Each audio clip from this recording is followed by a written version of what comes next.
Bonjour, bonjour, chers abonnés sur la chaîne, chers passionnés, amis des oiseaux, des canaris et des chardonnerets. Encore une nouvelle vidéo sur Canari du 28. Et aujourd'hui, comme prévu les amis, nous allons regarder la différence entre un phénotype classique, donc chardonneret phénotype ancestral, et chardonneret phénotype facteur foncé. En mutation facteur foncé, toujours dans le même objectif de comparer une nouvelle mutation par rapport à la base, par rapport à quelque chose qu'on maîtrise.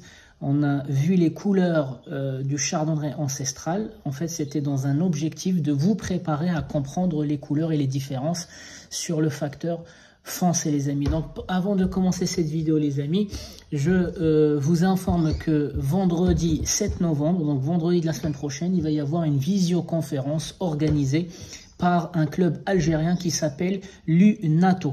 Donc, l'UNATO, c'est Union nationale algérienne des techniciens d'oiseaux d'ornement, ou bien le club, vous pouvez contacter aussi les organisateurs, le club algérien des chardonnerets de Parvin.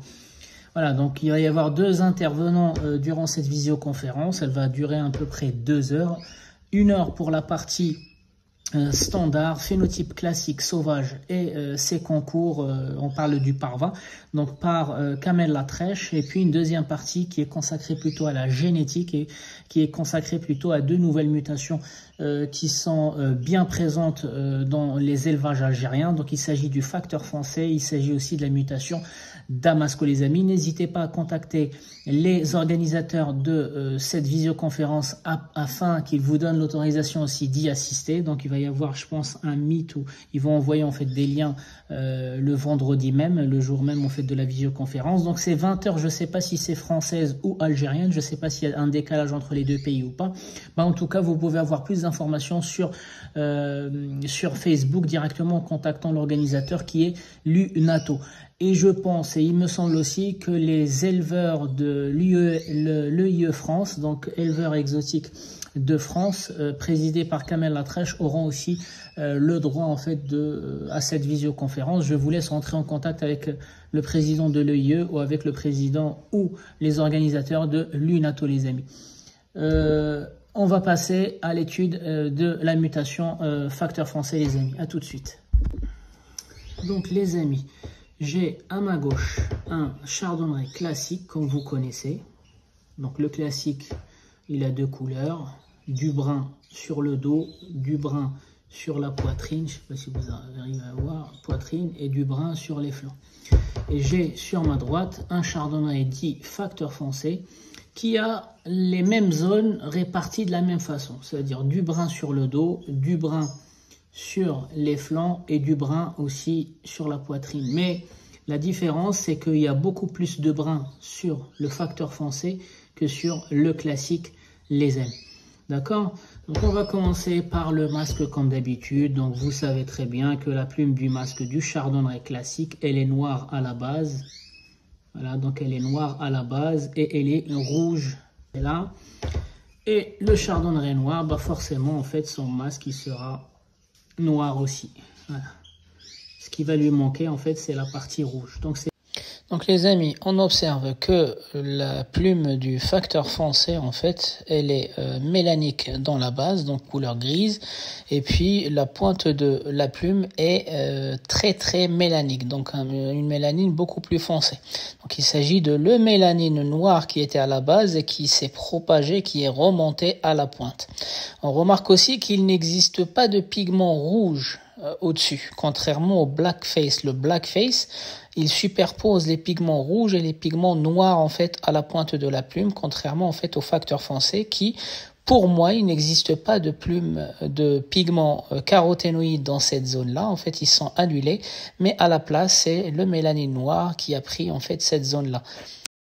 Voilà, donc ensuite la calotte du classique, elle est noire en bas, elle est noire en haut, elle est blanche au milieu. Donc c'est ce qu'on voit, elle est noire en haut, elle est grise en bas, elle est noire en haut, et il y a une petite barre blanche en plein milieu.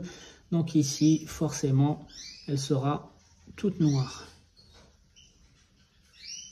Voilà. Donc les amis, on observe que les deux plumes, elles sont presque similaires. En fait, elles ont une embase qui est grise et puis une tête qui est vraiment mélanique. Donc la tête qui est mélanique, j'ai l'impression que la charge, elle est pareille. Donc il n'y a pas eu d'impact avec la mutation facteur foncé par rapport en fait à la base. La base, elle est légèrement mélanique. Donc la plume du facteur foncé, elle est légèrement un peu plus mélanique que l'ancestral ou le classique. Donc je rappelle que sur ce type de plume, il n'y a pas de phéomélanine. Donc comme la plume en fait du masque qu'on a vu tout à l'heure, il n'y a pas de place pour la phéomélanine sur le masque et sur la calotte. Par contre, chez la mutation brune qui sera facteur foncé, ces couleurs qu'on voit gris et noir, elles seront plutôt beige et brune les amis. D'accord? Donc le dos, bah, il n'y a rien d'extraordinaire. Bah, il est brun avec une embase grise. Je vais le mettre ici. Et ici, pareil, il est brun avec une embase grise. Mais vous allez voir tout à l'heure que les zones, elles sont beaucoup plus larges que sur le classique. Donc les amis, cette plume, elle est un peu stratégique parce qu'il s'agit de la plume du dos et comme vous le savez, il existe deux types de mélanine sur cette zone-là, sur cette plume-là. Le mélanine qui est à la base de la plume, donc c'est le gris. On voit que sur le facteur foncé, le gris, il est un peu plus chargé que le classique. Et aussi la phéomélanine qui est la zone la plus haute de la plume. Donc on voit que le facteur foncé, sa plume, elle est beaucoup plus foncée dans la base. Et en plus de ça, la phéomélanine, elle a occupé beaucoup de place. En fait, la phéomélanine s'est propagée plus que sur la plume du classique. Donc, il s'agit bien d'une accélération aussi bien des pigments noirs que des pigments bruns, les amis. Donc, les ailes. Donc, vous voyez que les ailes ici, elles sont noires et jaunes. Et ici, les ailes, elles sont noires. Et donc, il se peut que certains facteurs foncés, eux, ils ont gardé du jaune. Donc, certains facteurs noirs, eux, ils gardent le jaune. On ne sait pas si c'est un défaut ou pas parce qu'on ne connaît pas, en fait, il n'y a pas de standard.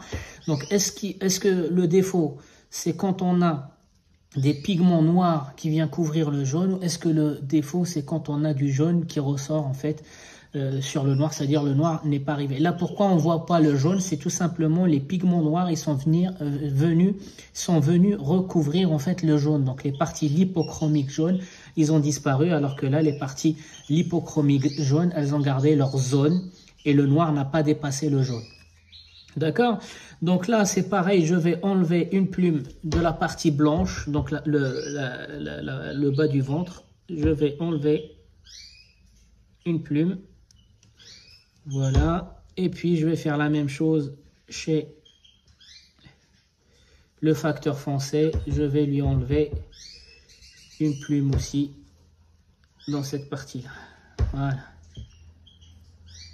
Donc les amis, cette plume-là ou cette zone-là de plumes que j'ai retirées, elles sont aussi stratégiques pour comprendre la mutation. Donc vous voyez très bien que sur le phénotype classique qui est à droite, la plume elle est noire en bas, plutôt grise et blanche en haut. C'est pour ça le bas du ventre du classique il est blanc. Et chez le facteur foncé, il n'y a pas de zone blanche. Donc la partie lipochromique a été remplacée par de la phéomélanine. Encore une fois. Donc, il ne s'agit pas de la mélanine noire qui est remontée, mais c'est de la phéomélanine qui est apparue dans un endroit où, sur le classique, elle n'existe pas. Et n'oubliez pas que je fais mes observations et mon élevage avec du major, la sous-espèce major, qui sera différente des sous-espèces parva ou corse, etc., etc. Donc, il se peut que ces observations soient différentes, en fait, d'une sous-espèce à une autre, parce que tout simplement, le major, il a un bas du ventre qui est blanc. Ben, peut-être c'est pas le cas, en fait, chez le Britannica, ou c'est pas le cas chez la sous-espèce du Balkan, ou Chardonneret, du Madère, etc., etc. Donc, dans cette plume-là, c'est le facteur foncé, il va rajouter de la phéomélanine là où elle n'existait pas. Contrairement aux zones des joues. Les joues et le collier chez le major, elles sont avec des plumes en base grise et le haut qui est blanc. Bah là, en fait, la mutation facteur foncé va faire propager le mélanine, c'est-à-dire le gris et le noir, il va remonter sans rajouter de phéomélanine. Donc c'est pour ça le facteur foncé, il va décider soit de propager le mélanine plus large que ces zones prédéfinies, ou soit en fait rajouter de la phéomélanine là où elle n'existait pas. Voilà, donc aussi, on a passé un autre truc avant de passer sur les plumes. Le bec, il est de couleur chair ici, le bec, il est noir ici, la patte, elle est de couleur chair ici, comme les ongles, et ici, la patte, elle est noire. Donc, vous voyez très bien que les deux pattes ne sont pas pareilles. On a une patte qui est noire, j'essaie de ne pas rester longtemps, une patte qui est noire et l'autre, elle est de couleur chair. D'accord? Donc, sur ce oiseau-là, en fait, l'oiseau facteur foncé, on retrouve les mêmes couleurs que le classique, sauf qu'il est beaucoup plus foncé. En fait, ces pigments se sont beaucoup plus élargis que la normale. D'accord? Donc, je vais remettre les oiseaux en place et puis on va regarder ensemble les plumes.